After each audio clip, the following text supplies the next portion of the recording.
Hey, welcome to Area 51 Raceway. I wanted to do a video on a lap counter. Shotgun Dave turned me onto this lap counter probably about a month ago. I know Swift Slots done a video on it, which awesome. Thank you, Swift Slots. That's, I believe, Rob who did a video, which was really cool. And it's a really inexpensive lap counter. It's very portable. You just connect it to your phone, download it to your phone and run the application, and you have yourself a lap counter. It's basically a lap counter for runners and bicyclists, but we have somehow perverted that for them and turned it into a slot car lap counter. But hey, you know what? Whatever works and whatever's cheap is what we're gonna go at, right guys? Cheap is good. So I'm gonna show you the application and run it on this track and show you how it's done. So come on and join me and let's take a look at it. Alright, so here we go. So this is my iPhone 8. This is my previous phone before I got my iPhone 13. And of course this is an older system, so I just use it for Smart Race, which I have a Smart Race app here, and I use this as an analog counter because you could use your phone. Now this is the more inexpensive alternative, and Swift Slots already covered this, and he beat us to it basically because we were going to do a video, but we didn't do anything about it. So good for Swift Slots for showing that. I appreciate him doing that. So I'm just going to kind of go over what he's kind of talked about. So this is a real inexpensive application. When I first talked to Shotgun Dave about it, it was free when he did get it. It was no charge from, I believe, what he said when it first came out. Now they charge $1.99, which is really cheap compared to if you were to buy the Smart Race, application and then, have to sign up for something, which is, I think it's, I'm not sure, I can't remember the app cost and stuff, but it's well deserved because that's a lot of work that you do to make a nice app for digital and to have an analog counter built in, which is kind of cool. But here's a real inexpensive alternative if you want something really portable, and you don't have to, drag this with an iPad around and then have a second phone to record, to communicate with it. This is all one piece itself. So I'm going to go to the application, and if you go to the Apple or the App Store lap tracker, and there it is right there. I had it pulled up and it disappeared. Let's go here, lap tracker, so at least you know what to type in, and it's that little bicycle emblem, and it's here. There it is right there, that little emblem. It says lap tracker auto timer. So that's what I've downloaded. And right here, you press the icon, and you pull up your lap tracking thing. So this is pretty cool. To set it up is fairly easy, and we pulled it up right here. And as you can see, you put the camera. Now this is where you select the zone. So this is one lane one. So I'm going to select this, and I have a piece of track here to show you. And so here's how you would move your sensor around, and you can change the size of the sensor. As you can see, it does the tracking just like that. Now you can hit these little things, which are the information. So it'll give you information what certain things do. So detection zones will change colors, and the sound will be playing when the motion is detected. Use this to check if the sensitivity is correct. So the zones could be dragged in, anywhere into view. The sensitivity slider controls the amount of motion needed to trigger a lap reading, increasing if lap tracker misses the racer, decrease it if you get unwanted readings from background motion, phone shake, light change, etc. So there you go. So this is what the slider's for: less sensitivity, more sensitivity. And as you see, I do that, hit the desk. Now it's good doing it a little, so we drop it down. It doesn't do it as much. You have to really slam it pretty damn hard to do it. So but there's your sensitivity setting. And then you could go with a 2-lane. So you have 2 boxes, 3-lane. There, 3-lane. There's 3 lanes, and then you can go 4 lanes. I hit the wrong thing. There you go, 4 lanes. So there's your 4 motion. You can move these around too, so it's pretty cool. So I'm going to go 1 lane and do 1 lane. And then there's the zone width. So we'll select 1, and that is, I believe, the width of the box, how big you want it.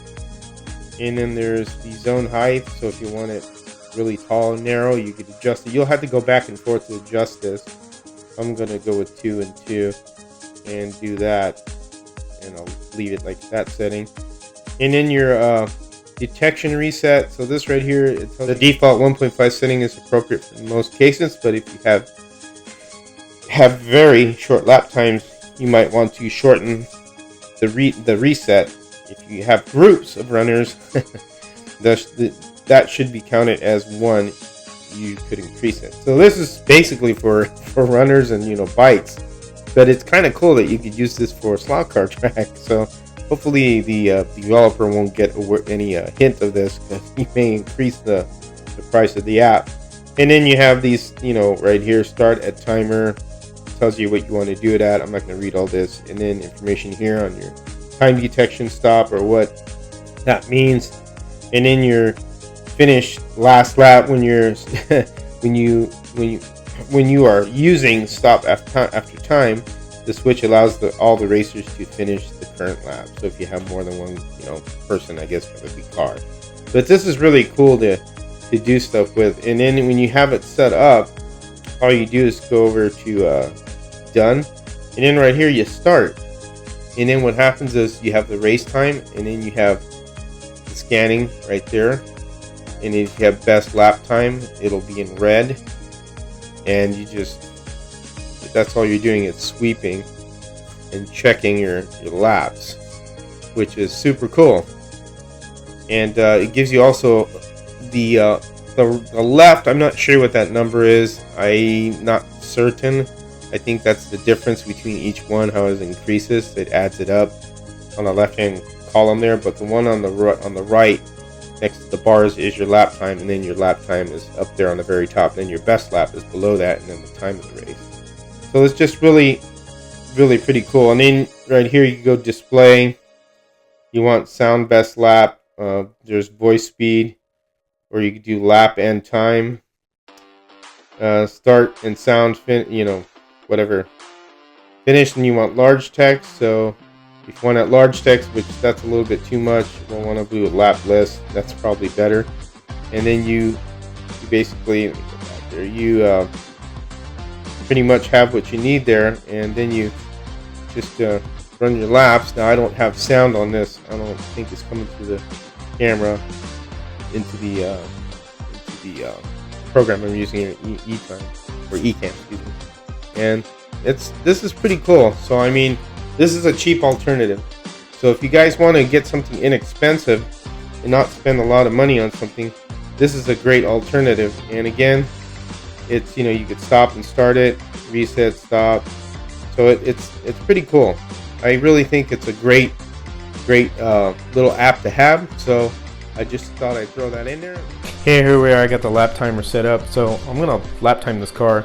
And you can have sounds with this. It'll sound off the lap, and what the best lap is, so forth. And then it also has a nice little gunshot sound, and when you stop it, there's a bell. So it's a little cool. So every time you stop and start, you're resetting it. So we're going to start it. There's gunshot, and we'll run the car and see how it does around with the lap counter. 5.97. It'll announce the laps.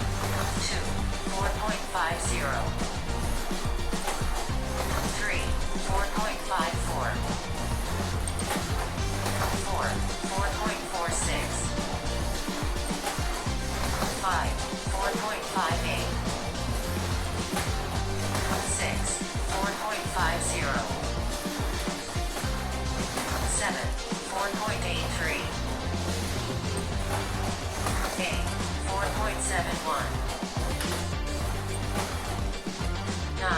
There you go. That's pretty cool, and it's really cheap and very I would say compact. You just drag it with your phone. You just get a stand. Magnetic Racing makes a stand. Racetrack Scenics does make a stand. It's the bridge. You set it right inside the bridge, and it's overhead. So if you don't want a stand like this, like Magnetic Racing, you could get that one, or you buy this stand from Amazon, and it was cheap, $7-8 I think, and you mount it like that on the side of your track, and you set your sensors. But it's a real cheap, inexpensive lap counting system. So pretty cool. So I think it's a winner here. So if you guys are looking for something really compact, go for it. I'd say download this for $1.99. It's worth it, and it works real well. So That's it from Area 51 Raceway. Hope you enjoyed the short video. As always, take care and have fun racing.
Everything he does seems to come out right. Once I went to hear them play at a club outside of town. I was so surprised, I was hypnotized by the sound these cats put down.